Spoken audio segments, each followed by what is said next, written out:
Welcome to the Cloud Pod, where the forecast is always cloudy.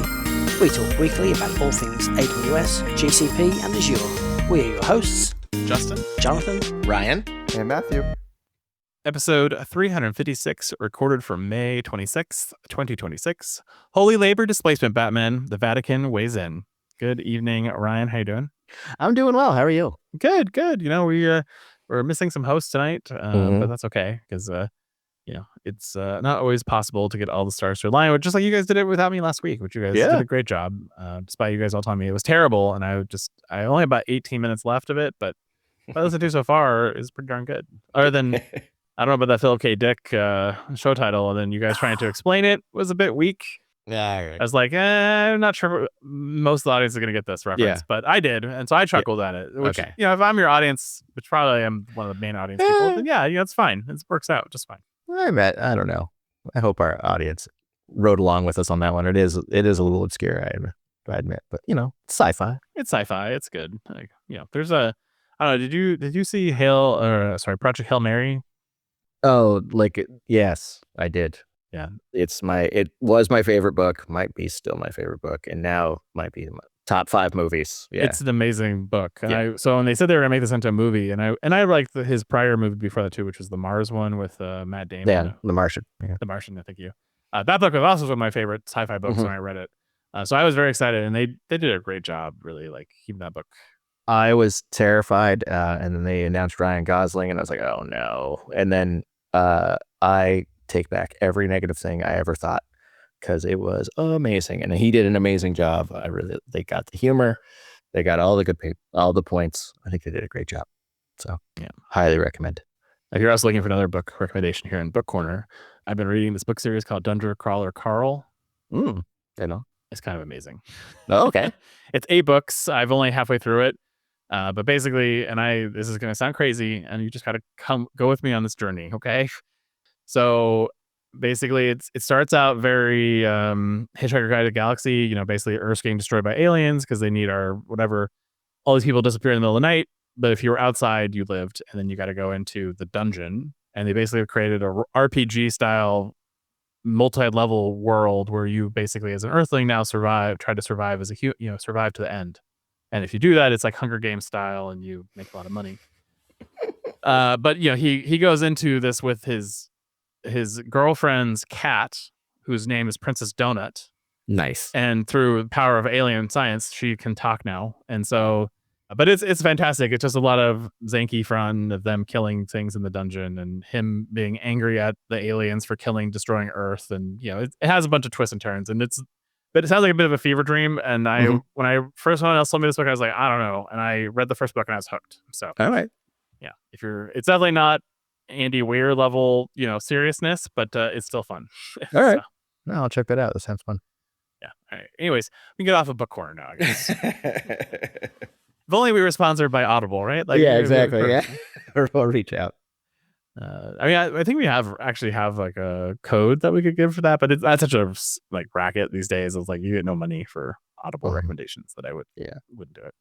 All right. Well, general news. First up, over the Memorial Day weekend, Pope Leo published a 42,000-word treatise called Magnifica Humanitas, outlining the Catholic Church position on AI governance with a focus on labor displacement, power concentration on private tech companies, and autonomous weapon systems.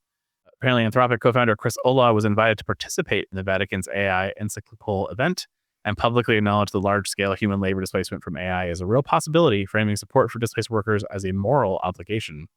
A document raised a structural concern relevant to cloud and AI businesses that private transnational companies now hold more resources and influence over AI development than many governments, complicating regulatory oversights. The treatise specifically calls out the working conditions of data labelers, content moderators, and rare earth mineral extractors as forms of exploitation embedded in the AI supply chain, which touches directly on how cloud AI services are built and maintained. And for cloud and AI businesses, the document signals growing institutional pressure from non-governmental bodies to factor employment protection and human dignity into product and infrastructure decisions. I mean, it's not very often the Pope weighs in on what you do for a day job. Yep. No, I was fascinated by this, and definitely called out some points I wasn't thinking about, especially the working conditions and data labeler, that kind of thing. I've known that for, way before AI and, machine learning. Data labeling's hard. And it's not something I've thought about in a while, and I didn't really think about it in the context of AI. And it was definitely, kind of eye-opening in a way of like, I am going to ponder this. I'm not very religious myself, but I like the take on it from sort of a non-tech point of view. And I think that's pretty fascinating. Well, I mean, slave labor and all of that, that's one definite piece of it. But also, I think we talked a little bit about work displacement. And, if AI takes all of our jobs, what do we do as as humans? And does that cause other turmoil, or does it centralize power into a few really rich oligarchs who rule the world because they have the AI? I don't know. It's, there's definitely things that the regulation is not keeping up with the pace of this technology in any way, shape, or form. And so it's a risk. And so that the Pope felt like it was necessary to call it out is just fascinating to me. So it's not very often. Yeah. And I kind of don't disagree. Like he was talking about, it's these companies who guide how these things develop now, and instead of like the responsibility on governments. And I thought that was an interesting thing, because I don't really assume that governments leading this or guiding these things is a better choice. Like, I don't know. Like, I guess, I don't know what the right answer would be, in my opinion. But I thought that was an interesting kind of fascination too. Mm-hmm. Well, if you were already like, wow, that's a weird week in tech news, I can give you a second weird one. Oh, wow. Iran has announced intentions to charge license fees to Meta, Google, Amazon, and Microsoft for undersea cables that pass through the Strait of Hormuz. The legal and practical enforcement mechanisms remain unclear, other than, bombing them, I suppose. Given that most of these routes pass through Oman-controlled waters, two major cables, the Falcon and the Gulf Bridge International Cable, pass through the Iranian territorial waters at certain points, giving Iran some legitimate jurisdictional basis for the claim, while a third major cable, the Asia, Africa, Europe 1, also runs through the region.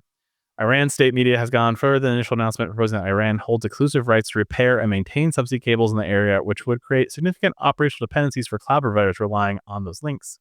With over 99% of international internet traffic running through undersea cables globally, and the Strait of Hormuz cables directly serving the Gulf region, meaning disruption or fee disputes could affect cloud service availability for customers across the Middle East, who've already had enough problems from Iran bombing their data centers. Right. So yeah, this ongoing regional conflict has already halted some new cable projects and suspended repair operations in the area. And the latest assertions may accelerate planning for alternative routing that bypasses the strait entirely, which seems like maybe a good choice at this point. Yeah. I mean, it's, thinking about, like most undersea cables, like there's it's in partnership with the governments and trying to get better network access to the populace and stuff. And I don't really know how much involvement Iran has had in these, the placement of these previously, but it is sort of a nerve. It, makes me a little uneasy, when you think about they'll just cut the internet off, to stop the distribution of information. Like, I don't know if I like that. Yeah. Again, it's weird thing that's happened in the Middle East. It seems like we've given a lot of power and control to a kind of off the hinge country to make me pay $7 a gallon this weekend. Was not happy about. It was definitely a painful moment at the pump. Like, oh, maybe electric was a better choice. So that's one way to get us off fossil fuels, I suppose. Making them so expensive. Didn't think it would come from this, form of our government, but maybe they'll do a better job. Maybe. We'll see. All right, moving on to AI's ML makes money this week. Cohere has released a new open source model called Command A+, which I'm going to give you a B-. Not the greatest name. Yeah. Under the Apache 2.0 license, it's a 218 billion parameter mixture of experts model with only 25 billion active parameters available to you on Hugging Face in a BF16, FP8, and a W4A4 quantization, which I don't know what that actually means, which can run on as few as 2 NVIDIA H100s or a single Blackwell GPU. The MOE architecture delivers notable efficiency gains over the previous Command A reasoning model, including up to 63% higher output tokens per second, a 17% lower time to first token, and an additional 47% speed increase with W4A4 quantization, plus a 1.5 to 1.6x speed up from speculative decoding.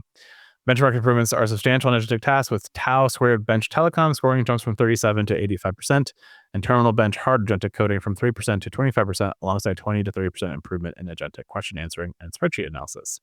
Multilingual support expanded from 23 to 48 languages, with tokenizer efficiency improvements to 20% for Arabic, 16% for Korean, and 18% for Japanese, which are difficult languages due to their double byte character complications. For cloud and enterprise developers, Command A+ is available today by Hugging Face, Cohere's Model Vault Managed Inference Service, and the Cohere API, positioning as a self-hostable alternative for organizations with data sovereignty requirements. Cohere, of course, is a French national company and very interested in privacy and sovereignty. I did not know that about Cohere. Yeah, I mean, we recently talked about, the Llama models going away and, what does that do?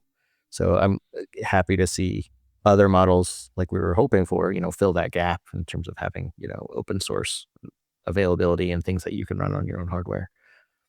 I do wish I understood half of these things that you're saying. Like I don't understand, the W4A quantization. I'm like, okay, cool. Sounds really cool. I misspoke. They are Torontan. They're from Toronto, but Toronto. Okay. But they're very big into a bunch of things there. Mistral is the one that's the French one. Sorry. Apologies. I realized I misspoke. And then the White House apparently is reporting nearing a deal to allow NSA and other intelligence agencies to use Anthropic's AI models for classified work, despite the Defense of Department's previously designated Anthropic as a supply chain risk earlier this year. Anthropic's Mythos models is central to this development, as it is specifically designed to identify software vulnerabilities, making it particularly relevant for national security and offensive defensive cyber operations. The proposed $9 billion purchase of NVIDIA Blackwell chips by spy agencies signals a substantial infrastructure investment to run these AI workloads on-premise or in classified cloud environments rather than relying on shared commercial infrastructure. The tension between Anthropic's acceptable use policies and government contract language raises a practical question for enterprise and public sector cloud customers about how AI vendors' terms of service interact with sensitive or regulated workloads. Anthropic is currently fighting the supply chain risk designation in court, meaning the legal and contractual landscape could change as we talk. I mean, considering how little audit logging exists in Anthropic products, I'm not sure that they should use it either. Yeah, there's so many things that I find funny about this article, like just how disconnected our government is from one department to another. Are they going to run this on these little islands? I guess you have to for classified workloads. Like I'm sure the NSA is not going to route it through. Knowing how little there is, you have to. Yeah, exactly. So it's just kind of crazy. I don't know. Like it is kind of funny too. Like I don't like the mass surveillance sort of aspect of these things, although I think it's inevitable. But I do kind of like, the thinking of like applying Mythos to, detect sort of state-sponsored, attacks and using that model specifically would be kind of a neat idea. Because reportedly it's like the best train for cybersecurity. So aiming at that specifically. That is where I'd want it. It's been a rough week for GitHub once again. Oh, it continues. It continues. So first up, there was an article from The Verge basically saying GitHub is facing a fight for its very survival inside of Microsoft from multiple outages, remote code execution of vulnerability issues, and a breach of over 3,000 internal repositories by a malicious VS Code extension, all within weeks. The incidents coincide with ongoing migration of GitHub's infrastructure to Azure servers, which involves complex MySQL cluster management issues. CEO Thomas Dumke resigned last summer. Microsoft chose not to appoint a replacement, instead folding GitHub under the core AI team led by Jay Perrick. The structural change is going to introduce notable leadership exodus and reductions in stability. So yeah, overall, not a great for the stability side of it. And then this 3,800 repo breach, if you haven't heard about that one, that happened last week, involved GitHub employee installing a Trojanized version of the NX console VS Code extension, led to the exfiltration of approximately 3,800 internal GitHub repos, demonstrating that even major platform players are vulnerable to supply chain attacks. So yeah, that's not great. You have been notified by GitHub if your data was impacted in this leak. It is allegedly just internal GitHub repos, but yeah, rough time at GitHub. Yeah, I mean, the supply chain stuff it's only going to get worse. It's such a huge risk. There's no checks, and there's very little incentive for developers to sort of do any kind of deep dive. They want this functionality of these plugins, and those plugins get installed directly in the IDE, which has direct access to the file system and all kinds of stuff that you're giving it access to. And, that includes environment, and so credentials and secrets, and pretty quick to see how this, can call home to some attack. And everything gets, they can then now log in with all those credentials that they've stolen. So it's kind of scary to think, how vulnerable this is, in terms of packages you can download and all those things, which will just go, it'll be a complete silent exploitation until it's caught. So it's really terrifying. Well, and that's the worst part is that it's, and it's things you think are safe, right? Because it's in the supply chain. So you're like, oh, I'm going to download a very popular plugin to VS Code, and now you're compromised because it had some third party, exploitation get into it. And that's where a lot of the fear of Mythos comes into play. Is like what most of the feedback on Mythos is not that great at actually finding vulnerabilities. No. What it is good at is taking a bunch of small vulnerabilities and stitching them together into really bad exploits. Right. And so like that's the problem, is that the more these tools make it easier to exploit these things, things that would have been minor Sev 4 or Sev 3 security issue now all of a sudden get an exploit, and now they're critical Sev 0 issues, and so it's all bad. But again, I think it's one of these. I think it's a growing pain. I think it lasts a few years maybe, where we have a lot of these type of rapid fire issues, and then we patch and we get through it, and the tools help us get better too, and then we catch up to where the tools are now, and then it's maybe hopefully better. But well, I think I do think there'll be sort of some growing pains that gets reacted to, but I don't think it's going to be where the security tooling and stuff gets patched. I think if people are going to go to internal and vetted repositories, we're just going to move away from these open, unsecured places, and then it's going to have a huge impact on open source software and how it's distributed. It's going to become untrusted. So it's kind of it's a crazy thing.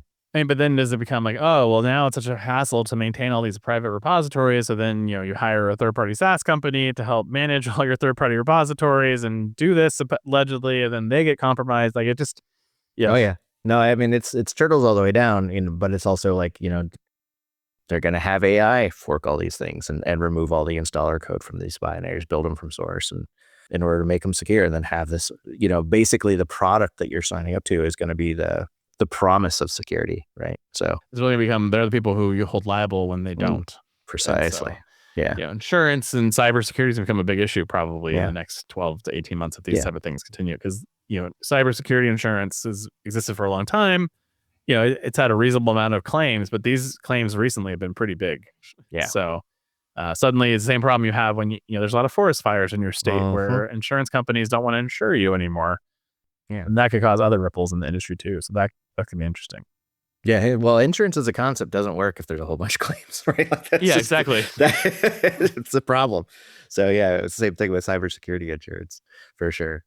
I mean, I just worry that, as these things have to go behind closed doors, and that sort of, that what's going to happen is that open source contribution is going to become sort of cumbersome, because there's not going to be a great path for that to be rolled up to Byte and, contributed upstream.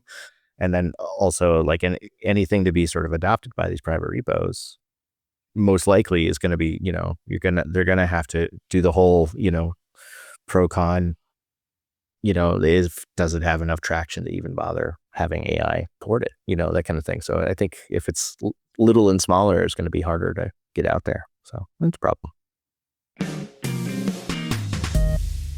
There are a lot of cloud cost management tools out there, but only Archera provides insured commitments. It sounds fancy, but it's really simple. Archera gives you the cost savings of a 1 or 3 year AWS savings plan with a commitment as short as 30 days. If you do not use all the cloud resources you've committed to, Archera will literally cover the differences. Other cost management tools may say they offer insured commitments, but remember to ask, will you actually give me my rebate? Archera will. Check out thecloudpod.net/Archera to schedule a demo today.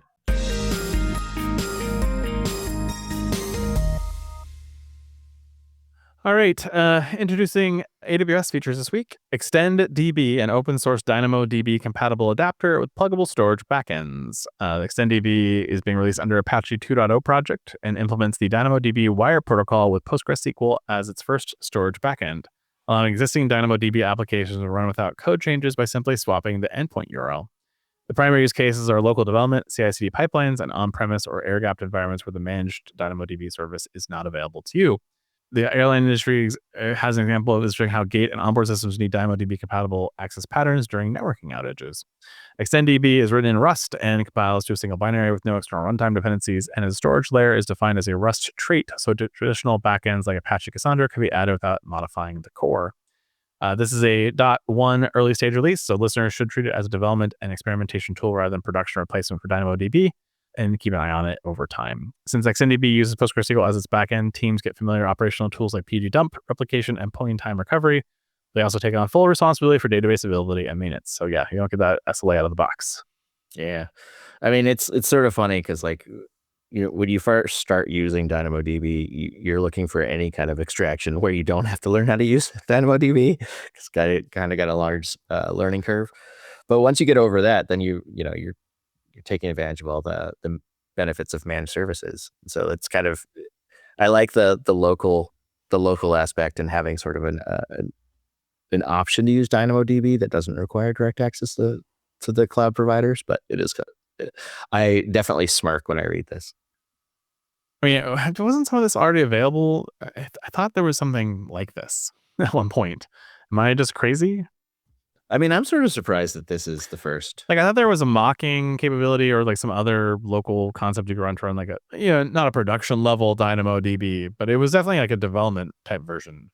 Yeah, you could run, like, I know, I use SAM for development. You could absolutely have a local DynamoDB experience. Yeah, I don't think it's production. Nothing production like this, I guess, is saying to me, but it is kind of an interesting, like, I don't know exactly what's different other than the binary. Maybe it's better scaling. I don't know. Got it. All right, well, then, the fact that it plugs in different backends, I guess, gives you a data store, which makes it potentially long-term better.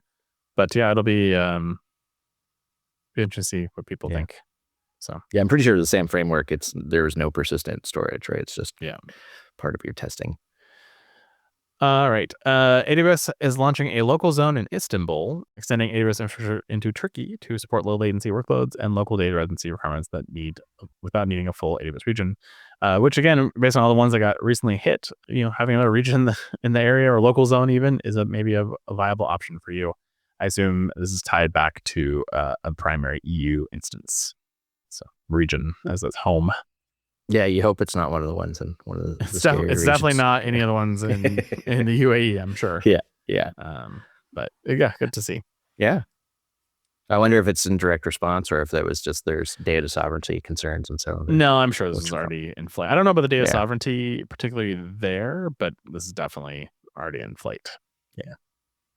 You don't just pop one of these up overnight unless you're Oracle. What? Yeah, you just build a data center. It's no big deal, right? You just get a truck and you put some servers in the back, right? Well, I wonder, it's local zone. So I wonder, like, because there's different, AWS has a very strict, regional, like, requirements basically for like power distribution, fuel distribution, the whole things for a region. So, but local zone is how they basically say they don't have that. So it'd be interesting. I don't know what the difference is. Yeah, do I. All right. AWS Transform now includes agentic migration assessment tools that let organizations build TCO business cases using existing data sources like RB tools exports, CMDB data, and third-party discovery tool outputs, reducing the upfront data collection burden. Don't they have a tool themselves that does discovery? Why wouldn't that be listed?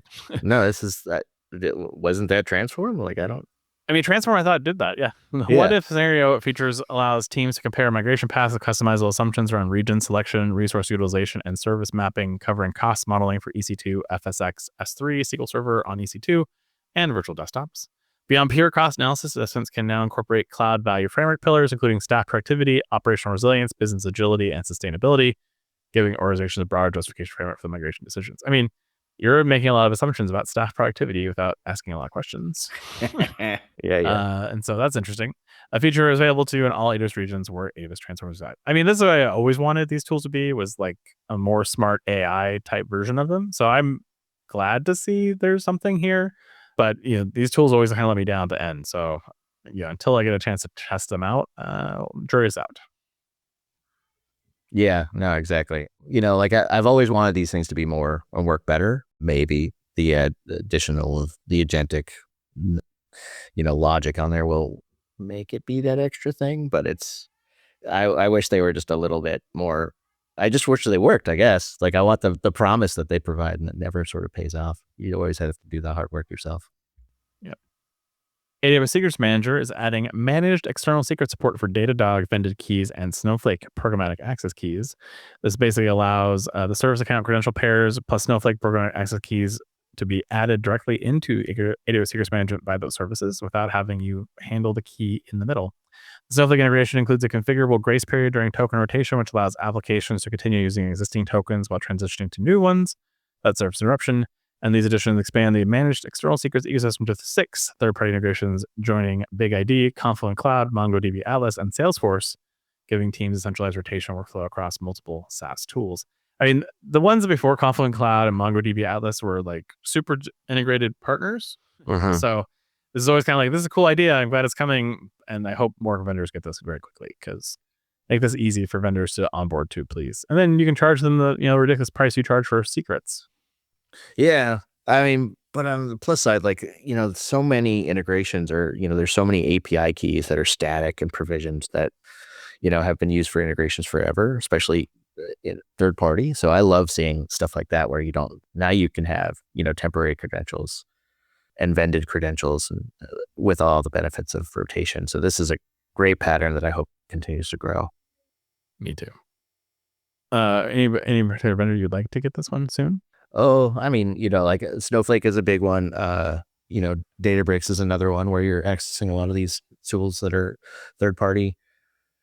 What else would I like to see? I mean, the Datadog is there, so New Relic would be a great one. Datadog is there. New Relic would be nice. Yeah, it's basically anything that's going to, interact with your cloud APIs directly. So, which is a lot. Yeah, I was thinking maybe some Claude stuff is there, but then I'm like, no, they'll never do that.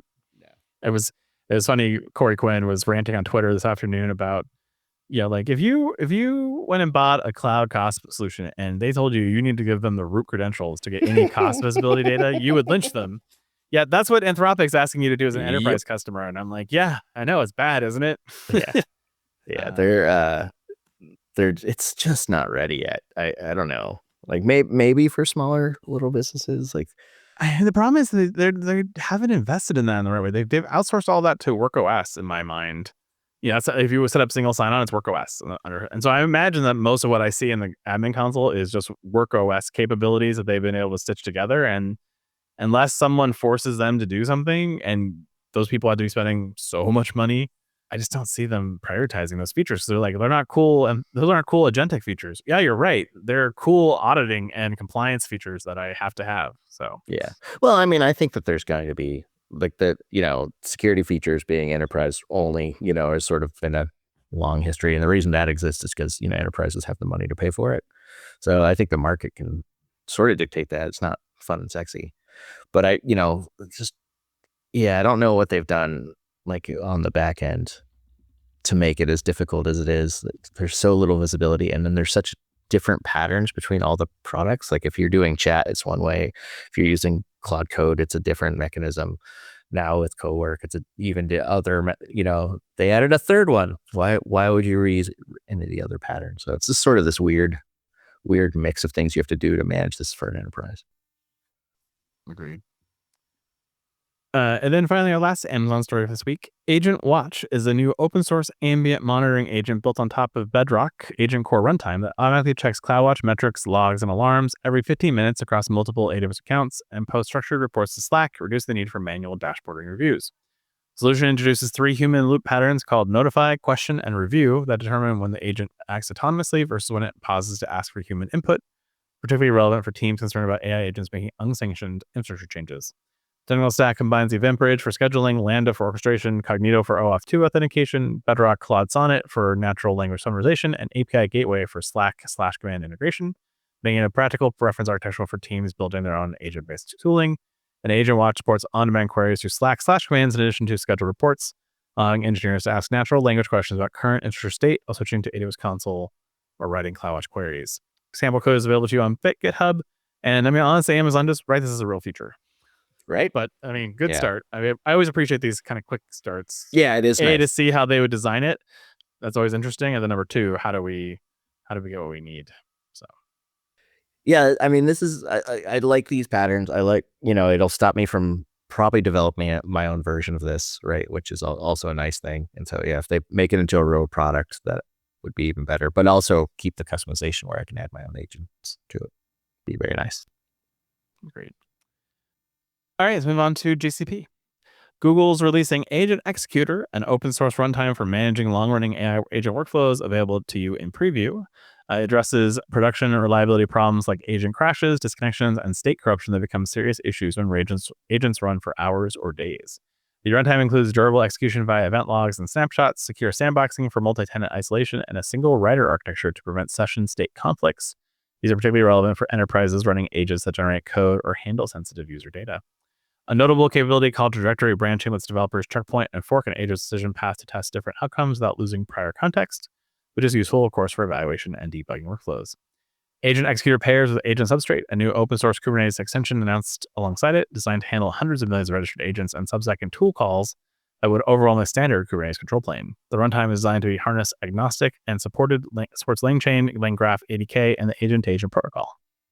I'm just impressed someone's got an agent that can run for days. I haven't been able to make that work at all. I mean, without me, no. Have I been able to get like long sessions, that go over multiple days? Yes, absolutely. Yeah, no, I can do that. Which is bad, actually. You learn that that's how you kill your cache, and you cost a lot of money in cache reloading. But that's just the reality of my usage many times. Yeah. I mean, I do like this. I'm, more and more. I think agents running in sandbox is becoming a very crucial feature that doesn't exist everywhere. I think that's going to become hopefully more relevant and more, popular. And so that is kind of neat. I haven't really thought about, forking an existing session so that I can check multiple outcomes. Like, that's pretty cool. It's not something I've ever needed, but it is kind of a neat thing that exists. I like it. Yeah, we had someone actually hop onto our Slack channel and was saying they'd love for us to do maybe like a bonus episode just on our AI workflows. And I think we kind of have, between Jonathan, who's probably the most advanced, then I'm speaking out of turn because I don't actually know, but then I think I'm probably second, and then Matt, you were probably tied for third or fourth. I'm not sure, because I would say that's probably accurate. That's probably accurate. I mean, Matt's been doing a lot recently.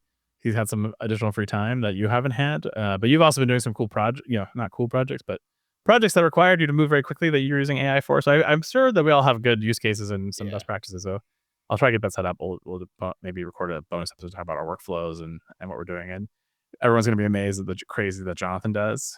Jonathan probably does have agents running for multiple days. Yes, exactly. Now, well, hopefully I could add, flavor to that just by asking dumb questions. That's what you guys do. I know. I tell Jonathan, I'm so excited that I just did this thing to you. He's like, oh yeah, have you tried this, and this? I'm like, no, that's so much better. Dang it. So it's a good time. Google Cloud suspended Railway.com. I actually don't know what Railway.com does. Do you know? Not even a little bit. Like, I know they're popular. It's apparently a platform as a service provider without apparent cause.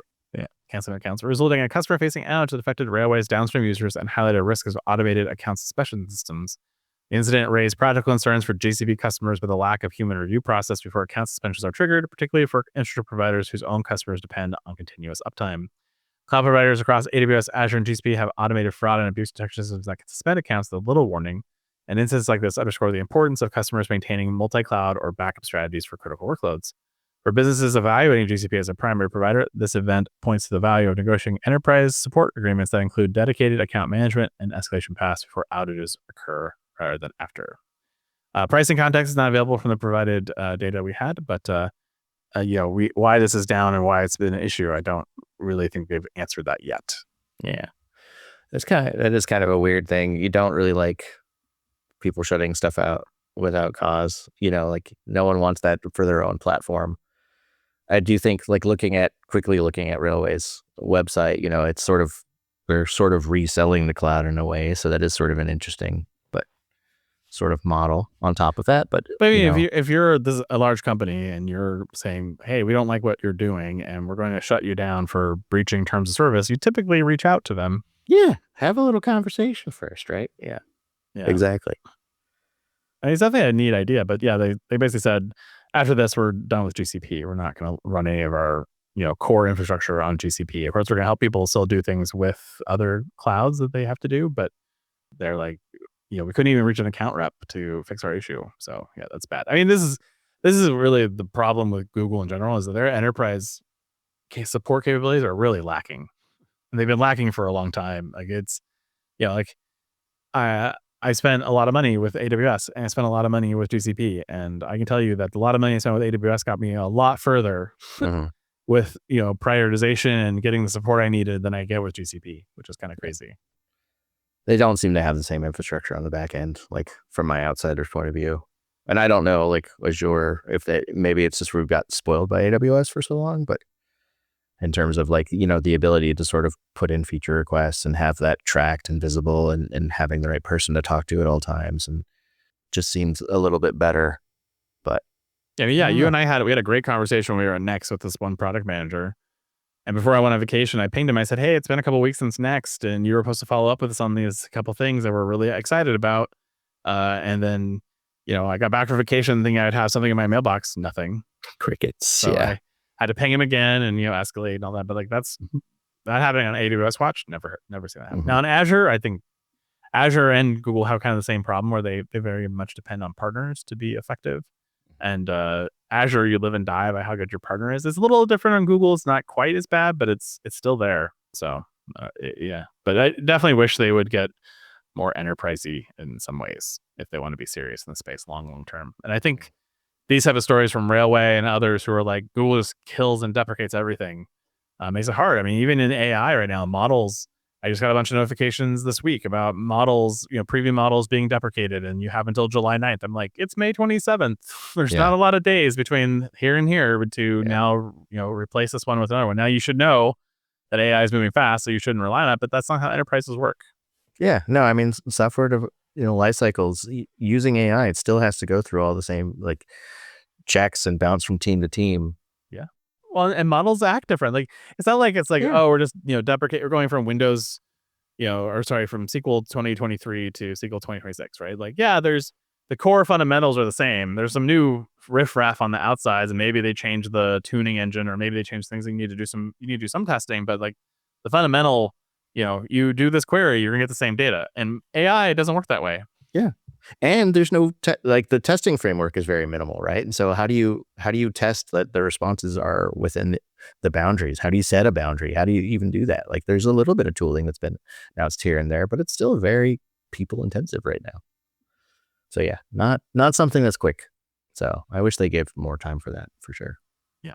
More time and less emails telling me that it's been deprecated. Sweet Jesus. Well, or like more tooling to help me validate and move quicker. Like there's all kinds of things I wish they would do there. So. Yeah.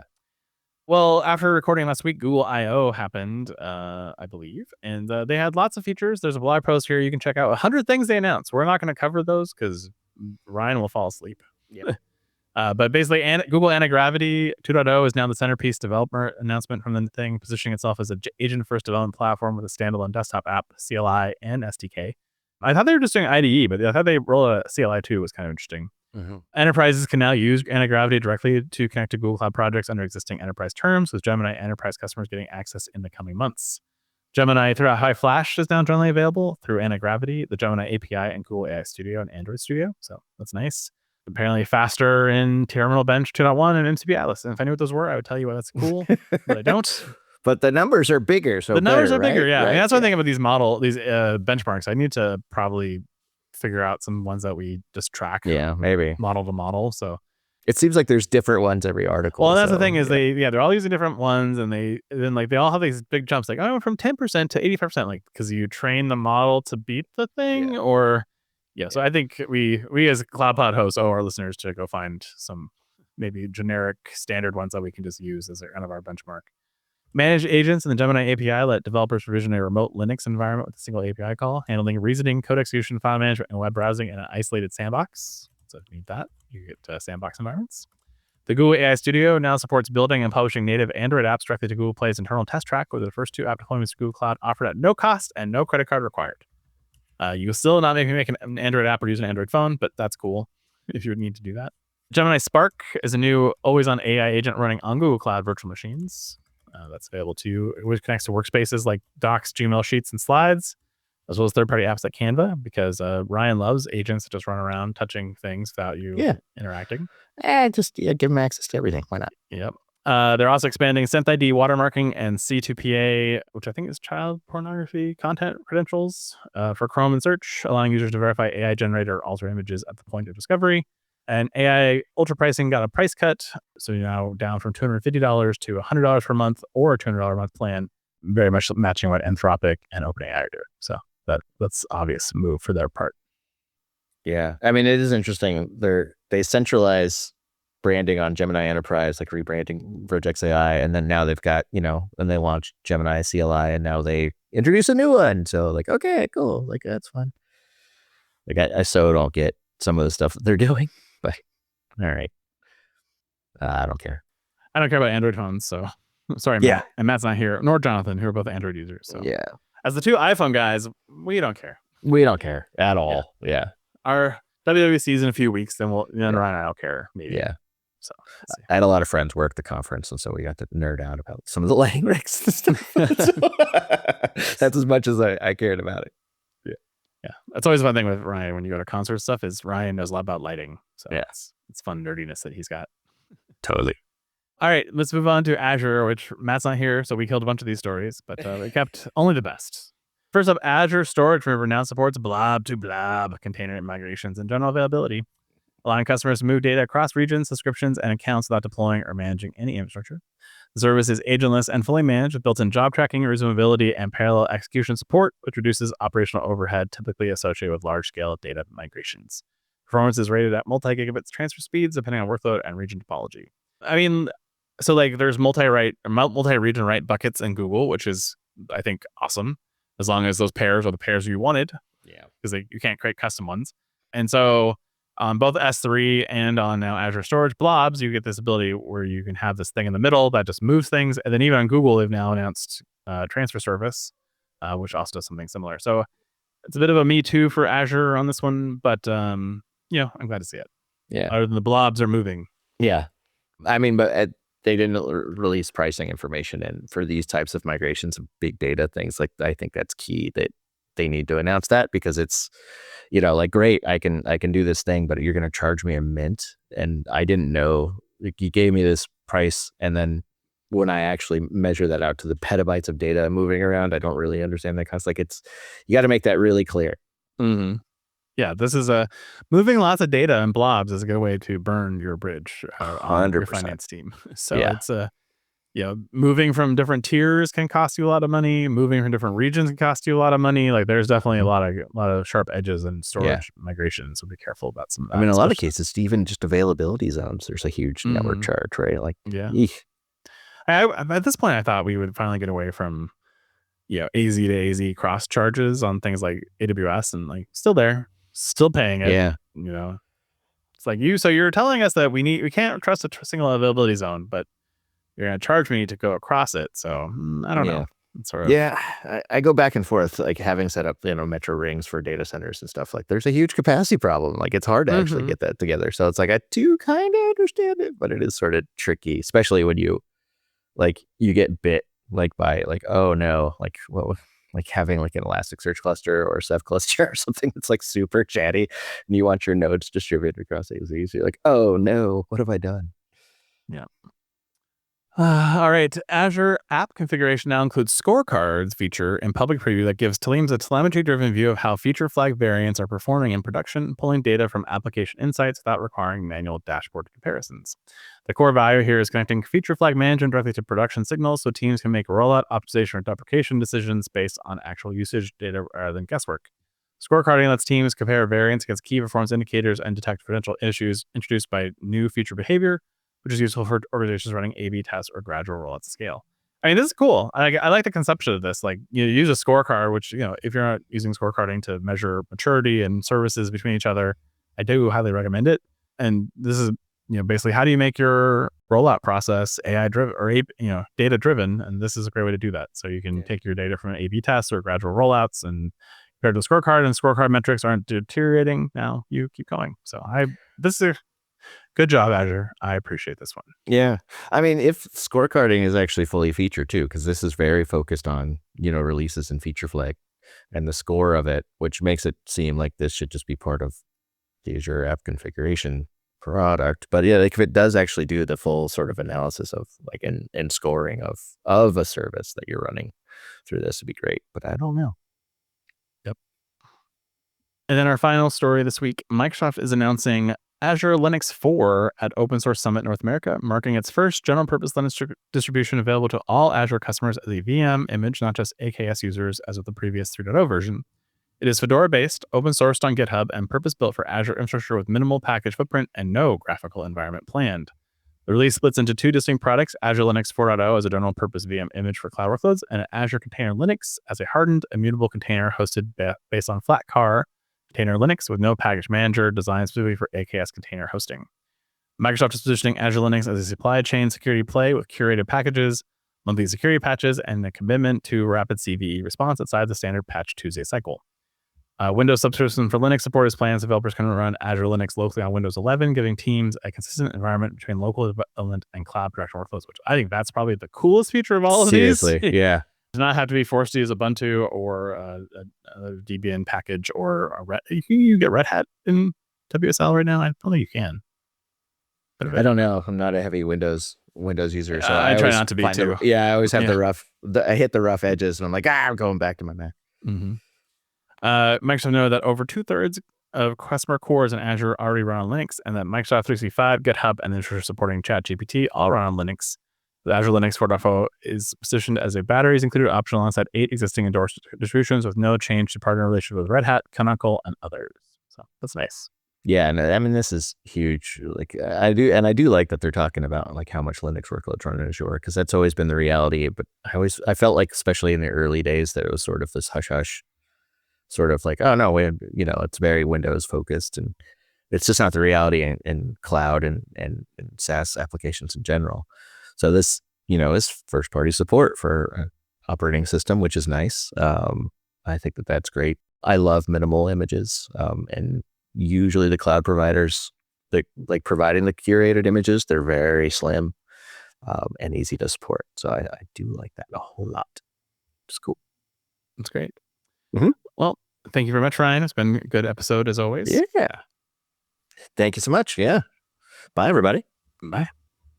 Another week of cloud news wrapped up. Bolt will collect the news. Justin will get the notes. Jonathan will write some code. Ryan will watch the perimeter. And Matt will reluctantly watch Azure. Till next week for AI, Amazon, Google Cloud, and Azure. And hey, maybe even Oracle, who knows? Check out the cloudpod.net for our newsletter. Join our Slack, message us on socials, or leave a review.